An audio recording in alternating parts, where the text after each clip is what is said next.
Hi everyone. I'm going to be sharing a couple of new enfleurage cultivars that I just released today. Pretty excited about it.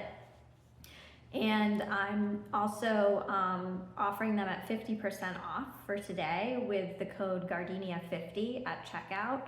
And these two new cultivars, the Chalice Gardenia and the Bridal Gardenia, are only available through the website. The Gardenia sale, so all my Gardenia fragrances and enfleurage extrait are 50% off today as well. And some of those are in the Etsy shop, no code needed there, but if you're looking for the full Gardenia line, go to the website. And those two new cultivars are available on the website. So I'm going to be smelling them, talking about some of the notes in them today. First I'll do the Chalice Gardenia. This one is more of a fresh scent, and I kind of, unlike quite a few gardenias, it's not very gourmand. And it's got this like fresh cotton scent that's kind of hard to achieve in natural perfumery.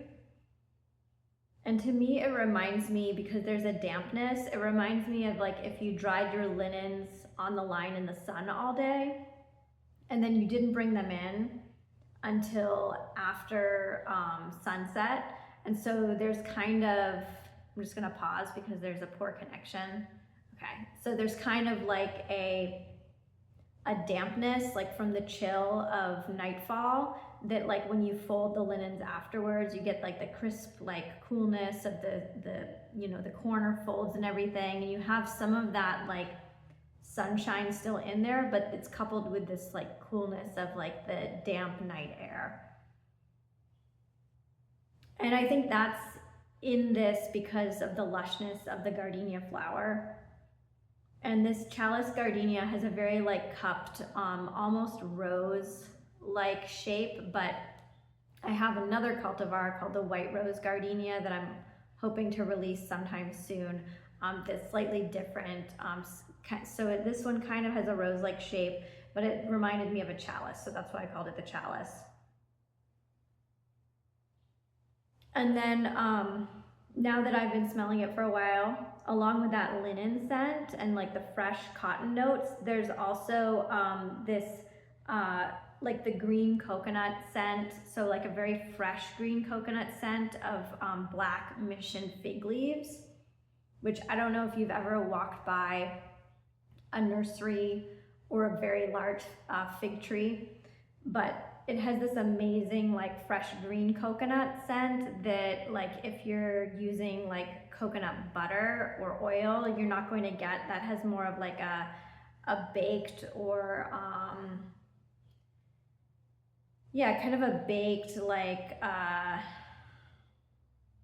almost, I want to say like punched out or something, like coconut scent. It's not that like fresh, almost tart, the green like coconut scent that's so enjoyable. So that's coming through in this Chalice Gardenia scent.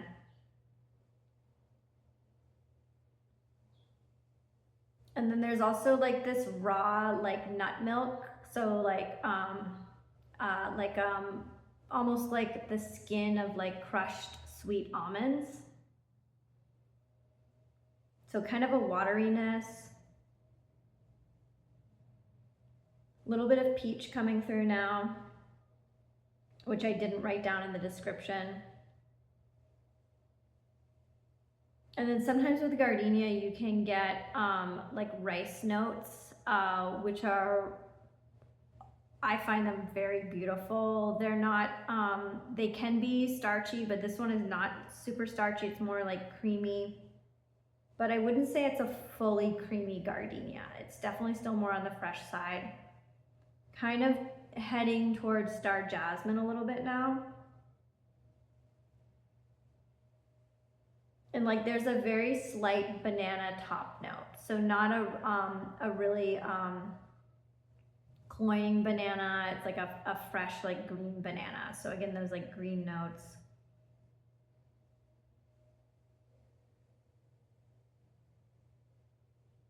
The peach is kind of gone now, and there's more of that green banana scent.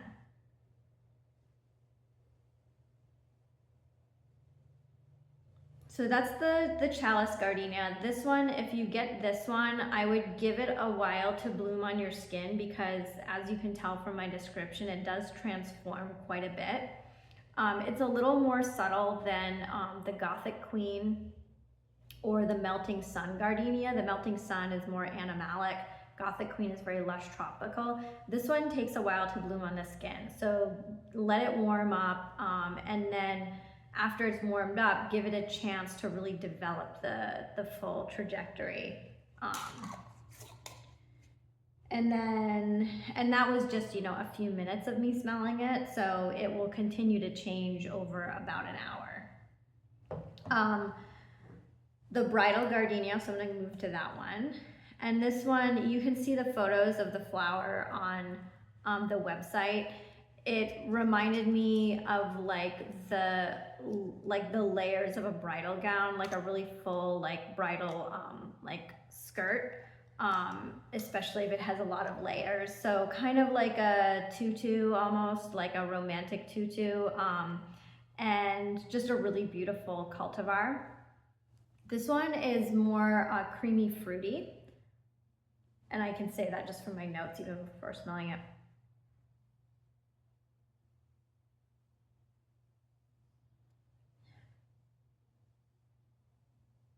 Yeah, and so the first note that hits my nose, and I did smell these last night, so I have some notes on them, is like apple banana, so manzano banana, which is a pretty cream, like the fruit of that banana is very creamy, but it's also translucent, and so there's some of this translucence in the Bridal Gardenia scent. And that there's also like the sweetness of like custard apple or cherimoya. So that kind of has like an apple raspberry, but like a creamy, custardy, like pudding flavor profile. And that's coming through in the scent here.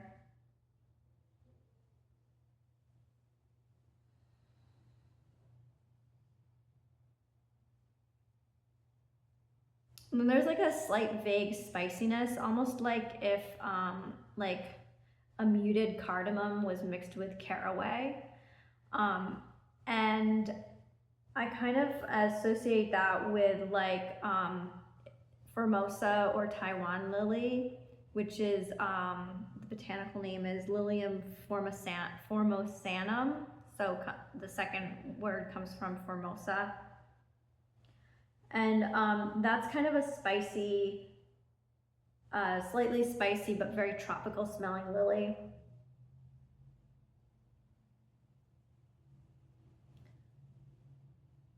And then there's like this earthy wetness that I associate with both kiwi fruit and snapdragons. So if you've ever smelled like a lot of snapdragons in the garden, it kind of has this like petrichor, like rain, but like floral sweet scent. And that comes from methyl benzoate, which is an ester that's present in the petals of the snapdragon, and it's also in kiwi fruit, and I believe it's in Feijoa species, which are like false guavas, like pineapple guava. So if you've ever tasted that fruit.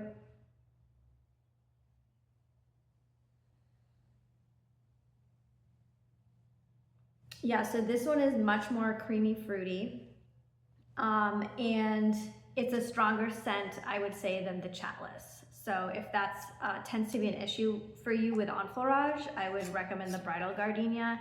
It's probably on par with like the strength of the Gothic Queen cultivar, which I've already released. And I've been aging some of my Gardenia cultivars from a few summers ago, just to kind of see as an experiment before releasing them how they would age. I had read, and I don't know if the literature on this has changed in recent years, but a while ago it was kind of somewhat accepted knowledge that enfleurage doesn't really age, and I personally haven't found that to be the case. As long as you're cleaning the core and keeping it free of particulate and moisture, and then ideally refrigerating the enfleurage afterwards, or I have kept them in a cellar at cooler temperatures but not refrigeration level.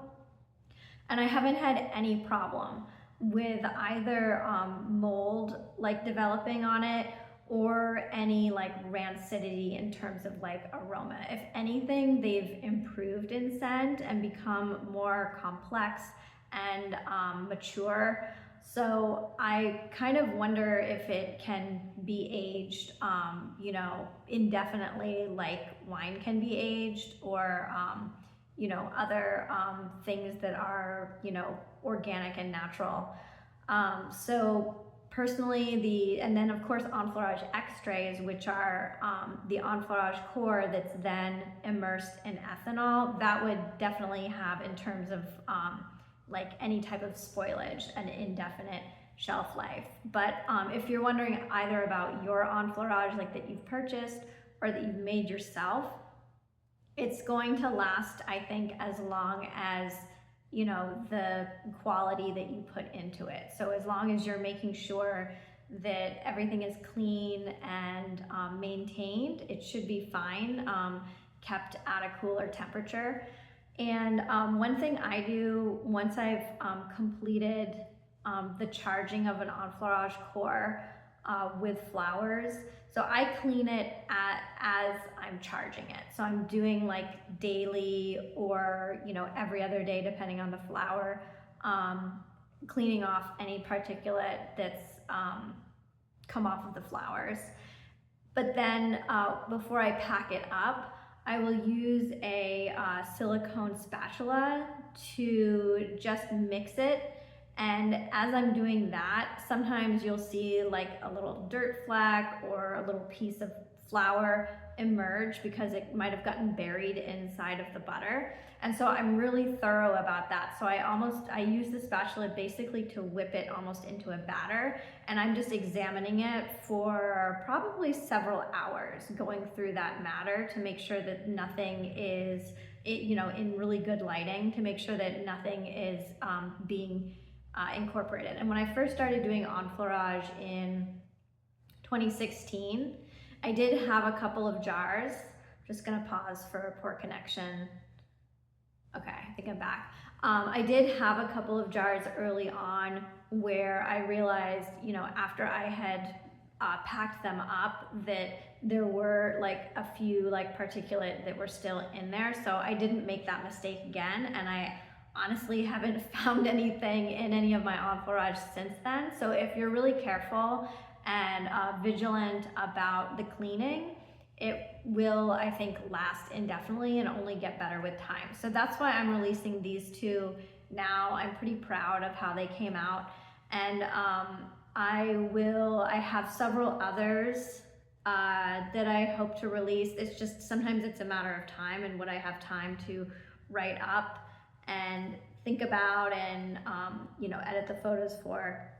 So the other ones that I have that I want to release are the Tulle, which is another one that's kind of like shaped like the Bridal Gardenia, like a very fluffy looking flower, but on the smaller size. And then the Weeping Gardenia, which just had these petals that kind of drooped down, so it almost looked like the petal was weeping, or the flower was weeping.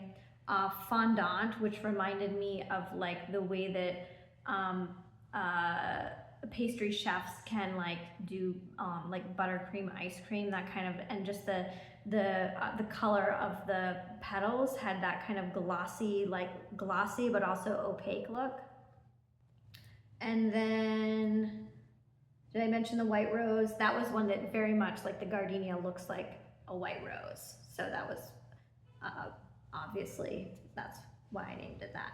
So, so those are some other ones that might be coming up soon, but I hope you guys enjoy those, and also the Gardenia sale that's going on for today, 50% off. So if you have any questions or comments, always feel free to leave them or send me a message.